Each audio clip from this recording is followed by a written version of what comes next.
Okay, welcome back, everybody, to the Deering Acting Studio podcast. I'm Matthew Deering, here with John Luke Grubb and Jason Jackson.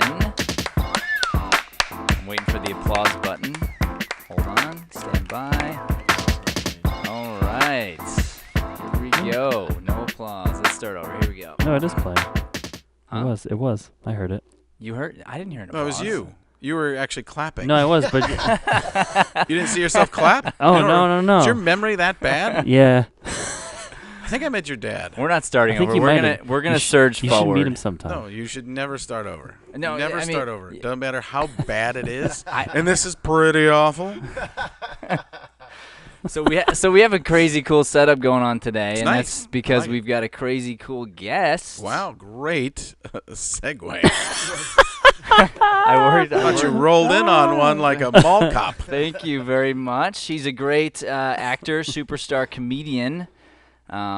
Student. Was a regular on MADtv. Had his own show called Frank TV on TBS. He's performed comedy around the world. The list continues. The world? on I guess and the on. world. Yeah, really? you've been overseas. I've been to Puerto Rico. Stop interrupting your own intro, please. I'm trying to think where I've been outside the United States. Well, it doesn't matter because the thing you're most known for in my house is being the guy that text messaged me during my date nights. Oh, well. Reputation. Yeah, that is what he's known for. Welcome to the what night is date night? We do date night a lot. Yeah, so if you don't schedule Yeah. if you don't schedule your date night, how can I know when date night is happening? Ladies and gentlemen, this is Mr. Frank Caliendo. I hear that clapping, but I'm not clapping for myself. I deserve it, but I'm not going to do it. Thanks for being here, Frank. So I hear Absolutely. you went and saw Shazam. I did with Juliet. Saw it right after it on the premiere night. I'm not sure when we're airing or if we're live. So if this is in the future, saw it the other day. If it's now, just saw it. And I know you worked with Asher Angel. Asher Angel. I was Yeah. going to say it, but I don't know the other kid's name. He's the kid that is actually Shazam. He so turns when- into yeah. Shazam by saying Shazam. The wizard gives him the power. And he was very good, very good, very good. But I don't mean this because our relationship is I just rip you constantly, you rip back, and I don't mean anything. The other kid stole the show for me. Sure, okay. Because Asher Angel, very good actor. You worked with him, sure. A lot of it had to do with that. When he was, 8? Is that? Yeah, no. So here's the thing that's funny. So I can never win because I've worked with a lot of actors when they were young and then they become something. And then I've Right. also worked with people like you who were already something before Right. you met me. So I don't think I ever get real credit. It's okay. Right. I don't need it. No, I'll give you all the credit for him. And so he was very good. He was very good. Great leading boy, I Yeah. guess. It's the dimples. On his way The dimples are amazing. On the way to leading man. But the kid who was in it, I guess he's in it. He's hilarious. Okay. He's very funny. He's like the kid's sidekick, right? Yes, and he's doing adult level comedy. Well, and that's a good role because he gets to work with the adult, right? Like because he's talking but to it's not even, Shazam. It's or not the even that. The kid he's I don't know if he's disabled in real life or is he just playing a disabled kid. But he is fantastic in terms of the way he plays everything. He plays comedy into sadness. I'm just watching him going, this is a 40-year-old man Yeah. in a body of probably a 15-year-old or something. You guys have Google Power here? You guys do that or you just do clap that don't work? Just clap. Oh, we're afraid to touch the computer once it's going. Because somebody use a there's- phone because I there's don't want to be always- seen doing that. There's always the fear. Cheesy. Yeah. A little cringy. Kid who is in Shazam that isn't Asher Angel. I think he's in that kid. it. Just do Shazam IMDb. Yeah, that's the better way.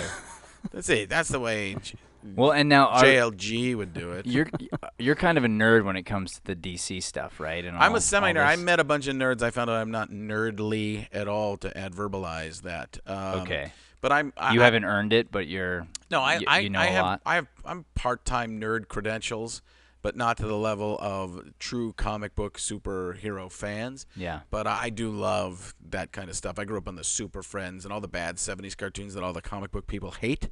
I shouldn't say hate, but say that was not anything like what it actually was in the comic book. You know, that kind of thing. So, did you find his name yet? Is it I don't know. Is it Jack Dylan Grazer? His name was Freddie. Yeah, he plays Freddy. Yeah, Freddie Freeman. Yeah, he's a lot of alliteration in comic books. We went over that on our comic book podcast that is becoming less of a comic book podcast and more about the movies and stuff. But there's always alliteration, and one of the reasons Stan Lee, I found out about this from a nerdier friend, and nerd I'm putting on a pedestal, that Stan Lee couldn't remember names. So they would do alliteration all the time so he could remember Peter Parker. Oh, yeah. So it's amazing. This was a DC character. Shazam actually owned by a different company at first, and a lot of things went on with Captain Marvel. But that's a different kind of podcast. Wow. This is an acting. Yeah. Wow. Wow. Yeah. So none of us are. Fawcett Comics started in the 1940s. So where actually sold more than Superman. Where does 1944. we're just curious because we don't know this, and we should since our students in the movie. But where does Shazam fit in the DC world? In the movies. Because it's different. Like in the comic book, there's different universes and stuff like that. In the movies aren't connecting anymore because DC's found that it's not working it wasn't working for them.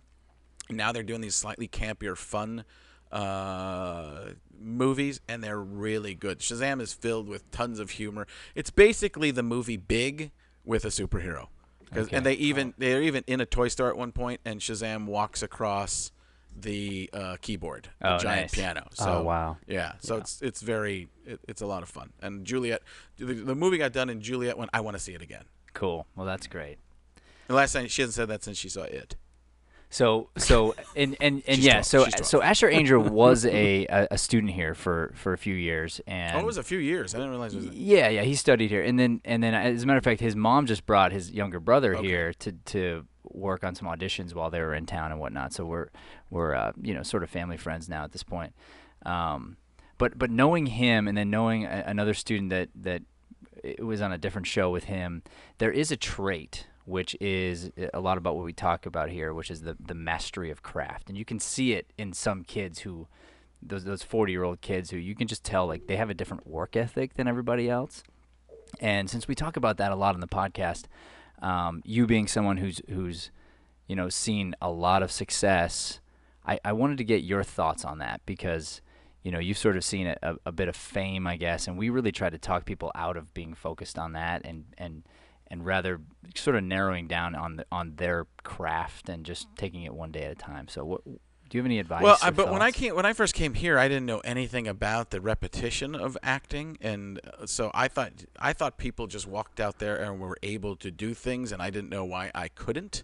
So I didn't realize the amount of work that went into it, and when you say repetition, that doesn't necessarily mean it sounds like it does. The definition of repetition is doing the same thing over and over and over. Yeah. Well, not really. It's also repetitions. Like if we're doing some type of or torp of, depending on what part of the country you're from, if you're doing an exercise, a repetition might mean just going through it one time. Like the what's the emotional exercise? I can't think of the name. Apparently, it was like the Meisner stuff that we were doing. Meisner stuff. So going back and forth, and that's repetitions, and it's repetition as well. Yeah. You're saying the same thing, but things are changing. It's not the same every time. I thought you went into acting and you tried to be the same. You tried to rehearse something to get it down, not rehearse something to the point where you can just live it and it's always different. So when I came here, it was so eye-opening in terms of that, because I really had no idea what I was doing, and I wish that I had taken acting classes way before, not from you, somebody else who had nothing to do with Asher Angel. I don't have the dimples to work with, so at least not right here. You have to work really hard for yours.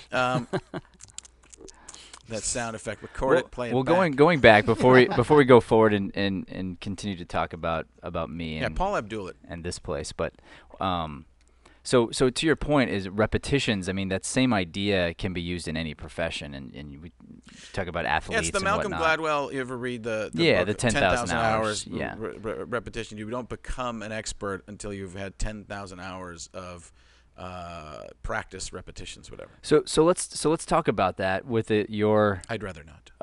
We can. With your comedy and impressions and the things that you have been very well known for, the repetitions and the work that it took.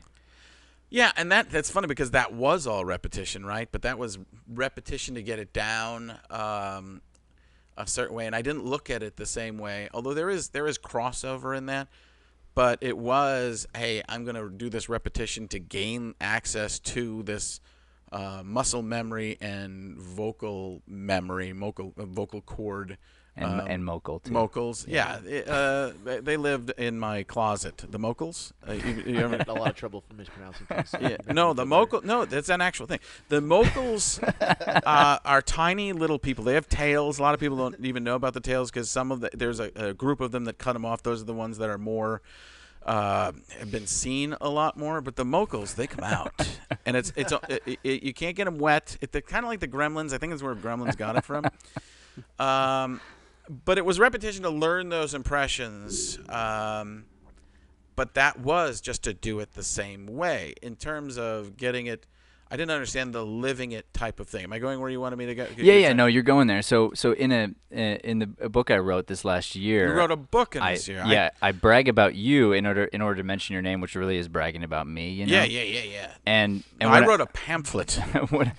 And when I was bragging about you, I mentioned the thing you said to me, which was essentially it takes you about, or you give yourself about 2 years before you reveal. Is that what I said? An impression. I don't know. Yeah. I don't remember that. Is that about right? It's probably true. Yeah, I mean, it depends on. Sometimes you have to just get them out there right away, but it would be. It probably feels like 2 years before it's even good sometimes. But sometimes once in a while you have to get it out there. Like when I was on at MADtv, you just had to do it.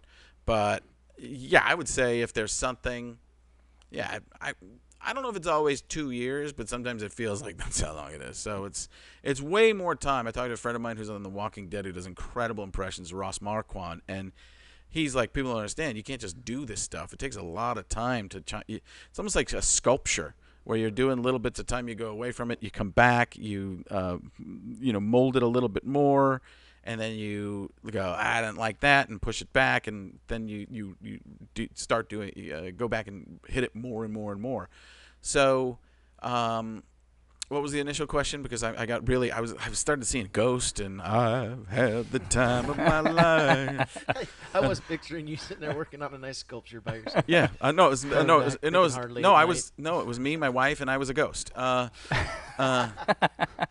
Who was the guy? Okay. I'm Patrick Swanky. Patrick Frankie. Okay, so let's drive it back to the studio and let's put it in reverse. And to me, specifically. Make it more about you. No, so you came here. Why? I talk over you. What brought you originally? There was a show you were working on, and yeah, there was a show that was my show, and I talked to Chappelle Lacey, who he wears a lot of frilly stuff, and no. Just his name is Lacey. So he told me about you guys on like an acting studio. I've seen these things on, I'd say back page, but I've never been on that. I don't even know what that is for sure. Okay, Robert Downey Jr. checking in. So I'd seen a bunch of like terrible acting coaches and stuff like that you watch and you're like, they're not really doing anything. So that was what brought me here, was to work on that. And I was actually ended up glad I didn't do that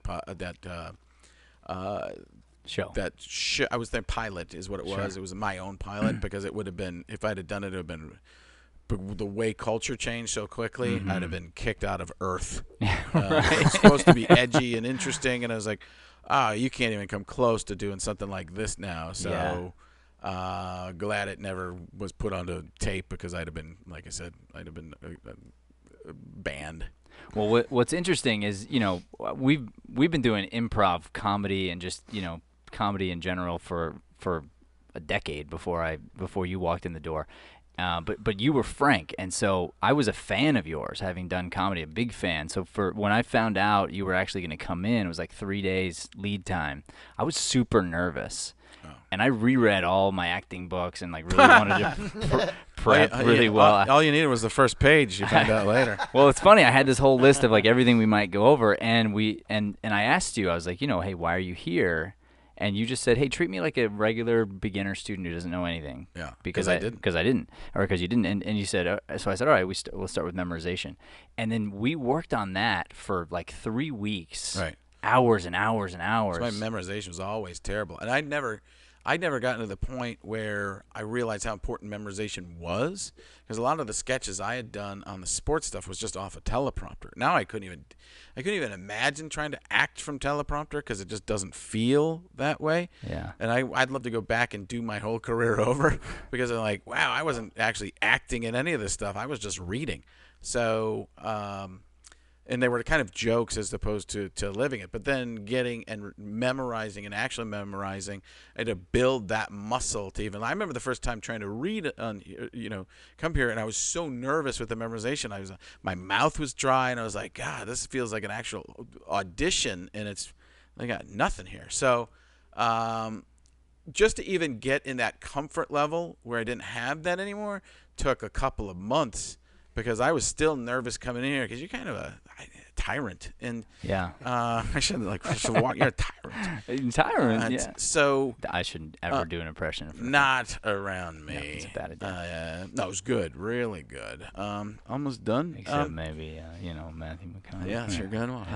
It's my go-to. All right. He did Fat Albert, right? All right. Well, so my point is, for everyone listening, is here's Frank, who's already had this great successful career. I take zero credit for anything, and he's coming in looking for training, and he finds something he hadn't heard before, which is this way to memorize that was difficult, and just obsessed over the smallest tiny detail, the very beginning step, in order to go to the next step. So rather than, because everybody seems like they want to skip all the way to the end. And I just want you to... I wanted to. I just knew that I couldn't. Right. Well, that's kind of good. a feeling? That's good. Yeah, and I just want people to hear that and understand that that's a good trait. You have to want have. to learn. I remember you saying this about me. You're like, I said, what did you think? You said, well, the most important thing is you want to learn and you're listening. Because I think a lot of people come in and think they're going to blow everybody away. And you just have to come in and go, I know nothing. I'm the clay that Frank wants to mold from the segment earlier. Yeah, and your hunger for knowledge was always astounding to me. So even on that very first day, the hour went by, the first hour, you just wanted another one right away. Right. And then you wanted another one. I was like, I have another appointment. I didn't care about them. And you didn't. And then you were texting me that night. Who was up next? Asher Angel? I had a date night that night. So Frank, the first day I met him, he's already texting me. Your wife was so mad at me with all the texting. It became a thing. Which is different than my wife. She's glad I'm texting because then I'm not bothering her. So we've worked together for a while, Frank, and I'm a big fan now of you as a person and your family and whatnot. But Hero. you hashtag it. You came in here at an interesting point in your life, and some transitions took place. And your show now that you travel with is a little different. And I wanted to maybe have you I'm working talk on about that still. I mean, it's amazing. Listen, there are different elements of everything seems to come together in little parts of life. Or even the training that you do in different aspects of entertainment can bring a lot. When they come together, you start to feel it. So I started out doing this. I could do my act. I had always come on and do my act, and I felt I was really strong doing my act. But if I got outside of my act, I was weirded out about it. What I learned here at the acting studio was more about how to become and do and live. And I still struggled, even after that, even for a while of doing that, with new stuff and doing something different. It's funny because the latest part of my life, which is doing a couple different podcasts, has brought me into I have to say something different all the time. And it's opening up another muscle. But it's going back and using a lot of the stuff from the acting training. And it's funny because the stand-up stuff is probably the stuff I use the least now to try and get better. It all comes from the acting and the just talking and hoping you're going in a direction to get something new. And I've always been very aware of the audience. And you have to be. I think you have to be when people are paying. That's one of the things about going to do a guest set somewhere, which is a set that you just show up and do a little bit of time and nobody knows that you might be there. They're not paying for you, so you can just dork around. It doesn't matter. You can do whatever you want. When they're paying for you, it's a little tougher because you're worried. Hey, they paid for me. It's like, I think it's $7,000 a ticket. So It's a steal. yeah, no, but I discount them. I discount them somewhere around $6,055 for the $65. So it's amazing that these last couple of years, and it makes me wish that I'd done this stuff all earlier, because getting into what we did here in the classes, I did mostly private stuff because I'm a weirdo when it comes to that. And I found I needed other people. It was amazing because I really only wanted to do stuff where it was understanding a monologue at first. And then I was like, oh my God, I don't even like doing this unless there's other people to be around. I always used to think green screen was the way to go because you didn't have to worry what the other person was doing. Well, that's totally not understanding what acting is. So, yeah, it amazed me how much it was. The actual acting came from listening to the other person, and when you break it down to how easy, it's so easy and hard at the same time because we do it in real life. We listen. Sometimes we don't, especially if we have a phone in front of us. But if we listen, we're constantly listening. We're constantly taking in what's the word? Stimuli. Or Stimu-Truth. You can coin it. Use it. Whoa, there we go. Stimu-Truth. So you should be recording at all times so you can play back Stimu-Truth. It sounds like a drug that might have some interesting side effects. Movie rights itself. But when we have something memorized, all of a sudden, all that goes away, right? We stop listening. We start concentrating on just what we think we're supposed to say or what the other person's supposed to say, and not just living in the moment and letting everything that we would take in normally be part of the environment. And you'd think it's easy to do, but it's really, for some reason, it's difficult. And then at some point it kind of clicks and you go, oh, there. It's funny how acting to me, and it's like almost anything you do, and it's part of the 10,000 hours probably, is I'm just tying all the segments together, texting you during a date night, that how it's like going to the eye doctor and they put the lens in front of you and all of a sudden you can see another row on the eye chart and you're like, how did I not know that I couldn't see this, that this was this blurry? Yeah. And that clearness that's there is all of a sudden you're going, okay, just give me the glasses. I'm ready. I'm ready to go. So that's what it's been like for me, especially, like I said, these last two stages of what I've been doing have been the acting side of stuff and the podcast side of stuff, which is really improv. It's basically improv, but an interviewing type of improv more than an acting type of improv. But I'm hoping for that all in this next phase of the FCU, Frank Caliendo universe, which sounds like FU with a C in the name. We're working on it. Logos are being printed up. Does anybody print stuff anymore? I don't know. 3D printing it. Yeah, I call the moments that you're talking about with the lens in front of you, the light bulb moments. Yeah. And students have these light bulb moments and they move up a level if they choose to. And what's interesting is some people, they move up and they see what they can see, but they notice there's another mountain in front of them. And sometimes they quit because they think, I'm good there. Like, that's enough for me. Right.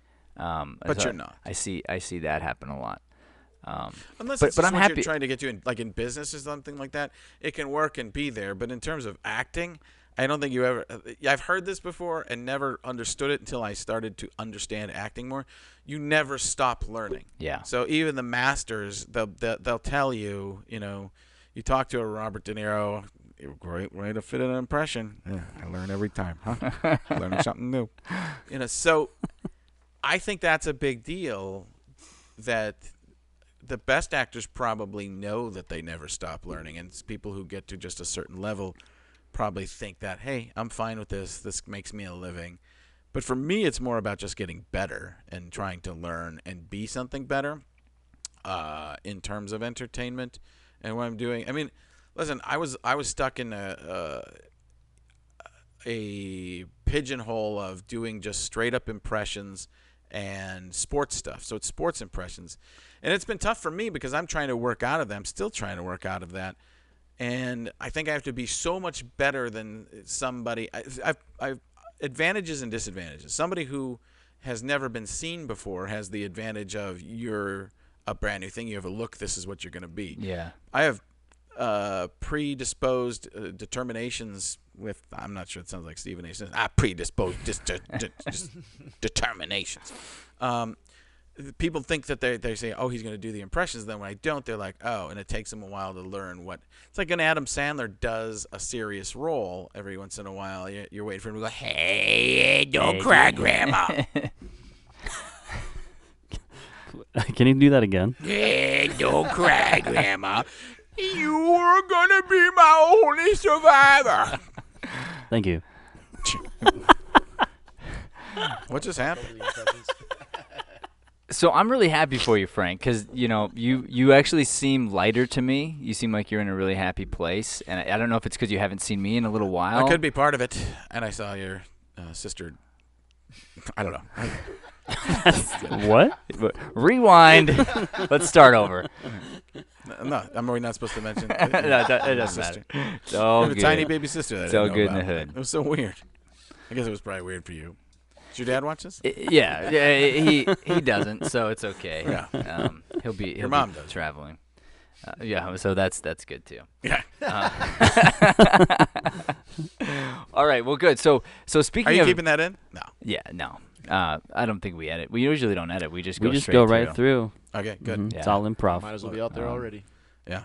Yeah. So speaking of improv, it is such a huge element, as you mentioned, and so what Frank was mentioning, what's really hard and one of the difficulties of the scripted work is to have that light bulb moment that Frank had, which is you're working the script, you know the script, you understand it, and then being able to let go and improvise from within the script so that But not the words, you're saying. right. The moments. But if you're doing it right, you're listening so deeply that you want to react, and then the line that is just sort of presented to you because you memorize the right way, you're grateful for it. You're like, oh, good, I get to say this line right now on this emotion that I'm already feeling. But you're not thinking, what's my next line? Because as soon as you get to that place, you're going to be out. Which is, so it brings me roundabout to getting back to improv. I'm doing kind of what Jason does on every podcast, which is try to just insert improv in somehow. You a big improv guy, Jason? I love the improv thing. Yeah, he's a good improviser. He's on the Chaos troupe here, and he's been a Okay. longtime student, and he has a lot of other talents that he doesn't even like me to talk about. But he is a general contractor, so he built our kitchen back here. He's done tons of stuff. Oh, okay. Yeah, and you've been really great with the improvising on the show so far. I just don't want to mess up. Which is really great for an improviser. Valid point. So I was interested in this idea because when you and I first did improv together, it was a new muscle for you, and it was something that brutal. was brutal. I would It's true. agree, I guess. Yeah. And but watching you improvise from within one of your characters that you've developed, one of your impressions, Right. it's effortless. It feels like. Yeah. It goes from brutal to brilliant quickly. Yeah, From yeah. B to B. So I've thought it might be a fun exercise because I think I know the why behind that.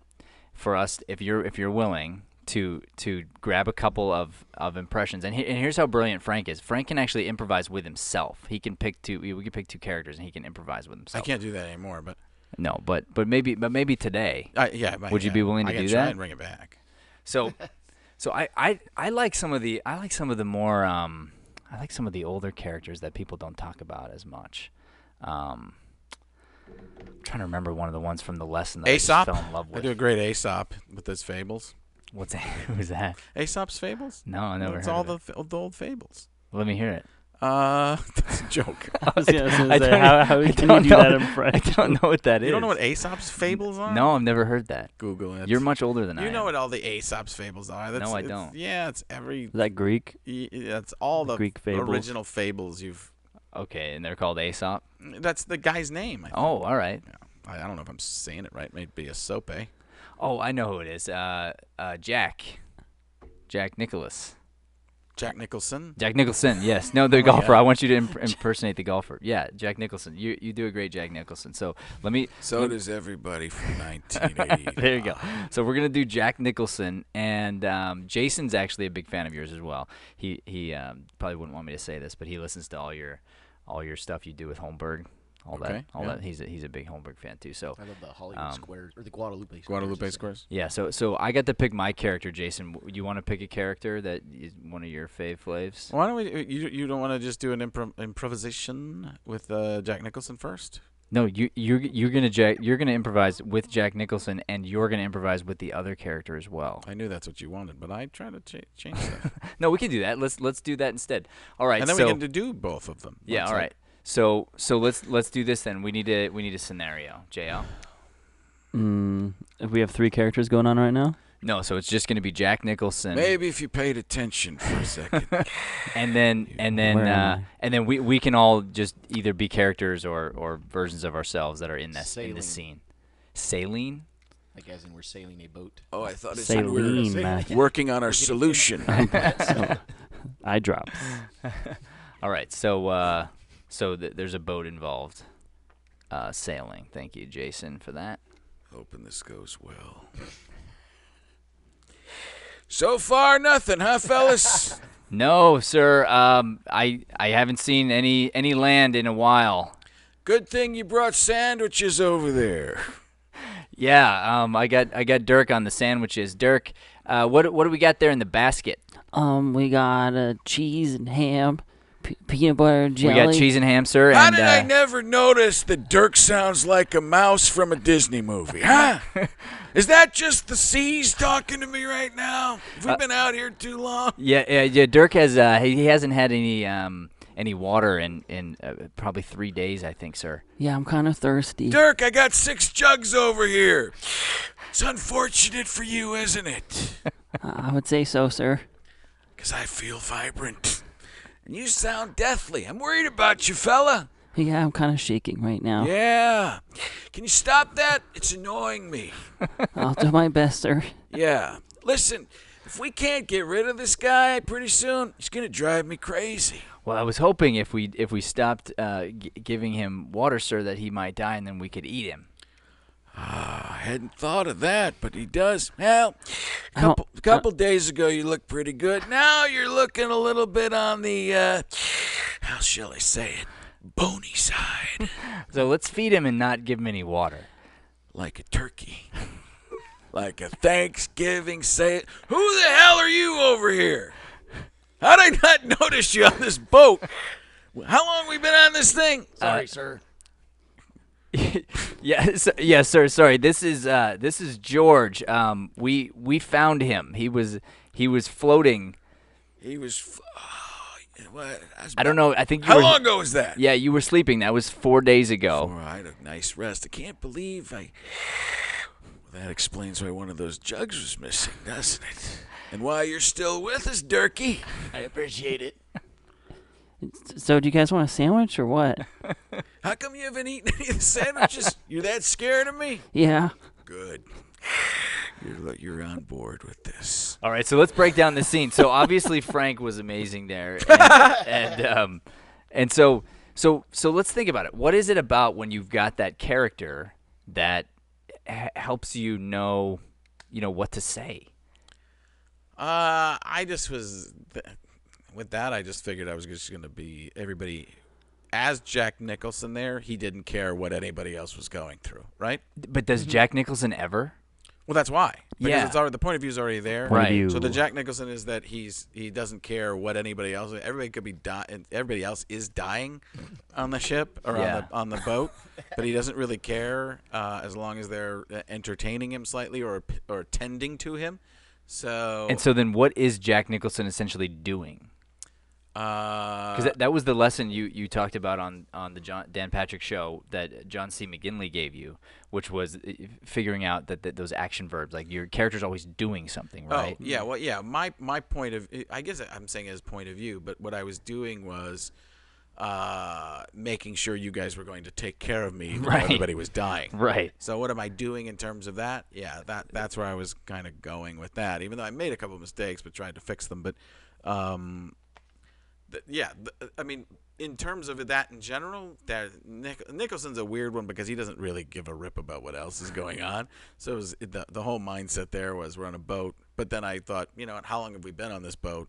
And people can be dying, and then you sounded so deathly that. Well, so it's what it is. It's that specific point of view, and then knowing. And this is what I was thinking was you really know what the character's doing by having that point of view. And I think what's so tough about the improv stage is you haven't worked a character necessarily, and so you have to figure out some of those elements on the fly, right, and then fall into it, and then you have to say yes. So here's John Luke here, who he picked a voice, and then we just labeled him, and then I kind of dogpiled on top of it, and so he has to say yes to that, and then sort of embody who that character is, and what is his point of view. Yeah, right? I became more nervous as the scene went on as the character. Yeah.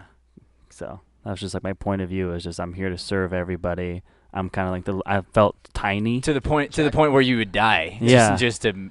Yeah. And we might not even have noticed. But luckily you had some sandwiches, even though we've been on this boat for months. Yeah. So that's very cool. And I like to talk about too when we talk script, because Frank and I have done all sorts of stuff with different monologues and other characters that didn't involve his impressions. And the more you dive in and develop a character of any kind that might be in a scripted play or scene or movie, you can then use those points of view because you'll feel that there's something similar in a scene. And you can grab a character you've worked really hard on and then drop them into a scene where it's not even them. It's not their name, but it's for instance, let's pretend that I've worked a character in a play and it was like this Jack Nicholson guy, right? So we could pick him up and don't call him Jack Nicholson, but now he's on a playground, okay? And same thing with this guy here, okay? So what was his name? Dirk. So Dirk's here. Are we a couple kids? But you're not the same names, right? So you're not Jack, you're not Dirk, but you just bring the same point of view, okay? And yeah, you're a couple kids, okay? We're on the playground. Here we go. Hey, Dad. You got a problem? Yeah, I just have no one to push me on the swing. Well, it looks like you still have nobody to push you around, huh? At least not on the swings. I mean, sometimes the guys push me around at school. Well, I might be one of those fellas in the future. I'm new in town, huh? My name's... you know who I am. I screwed this up. Hello. You're my dad. Hold on. He'd already told me I wasn't listening well enough. Let's take it back a second. Okay. Hello, Tad and Jimmy. Everything okay, Jimmy? Yeah, everything's okay. Okay, Tad, welcome to the school. I'm the principal. Just if you need anything, let me know. I do have something I'd like to talk to you about. This fellow over here, he's ruining my experience on the playground. I'm trying to have fun and stuff, and he's over here. Look at him. He's shaking. I just want someone to push me on the swing. Right, and he's needy. Yeah. I mean, can't you find a way to propel yourself on the swings? How old are you, kid? 15, 16 years old? I'm 6. Not great with age. Hey, Ted, I'm gonna if you don't mind, I'm gonna go inside. I'll go ahead and call his parents for you. Yeah. And just so you know, the lunchbox you requested is already there and it's on your desk. Oh, fantastic! I appreciate it. All right, thanks. Is it the sandwiches? Yeah, it's the sandwich. Thank you. That might be your job someday. I'll end up on a boat one day, maybe. You like boats? I like sailing. Yeah. All right. Other than forgetting that I'd met you already. Yeah. So point being, as an actor, you're gonna edit that part out, right? Can you do edit in live theater? Yeah. We Good. That's right. Yeah, you just talk to the audience. You're like, hey guys, we're just gonna start over real quick. Hey guys, we're gonna just forget everything real quick. Strike that from the record and all you have to say. But it's one of those things where you gotta listen. I wasn't listening completely, or I forgot. I was trying to get into it, and I broke it. Broken. Okay. So what was the next question? I mean, I just want to tie this up. So the idea there being, as an actor, and this is the sort of the philosophy we've built our studio on right now, and we believe in growth too. So whatever our philosophy is right now is probably going to be different 5 years from now. But the idea right now is that there's the one half is improv and the other half is script, and they are seamless and they need each other. So to do good improv, you have to do the work on the scripted side and understand characters, read plays, develop yourself. And then on the improv stage, you have to develop that skill of listening, of connecting, and being in the moment. And you can't really do good script work without the improv, and you can't do good improv without developing yourself on the scripted side as well, at least the way we teach it. And then bringing it all together, that's what makes a great actor, somebody that can be completely engaged and focused in a scene and forget that anything else is going on and believe the circumstances they're in. So...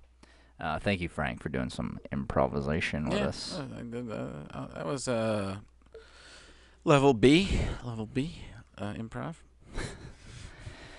I think we would have made it on the Chaos Show. I think. Yeah, definitely. I wish I would have stayed stayed in character.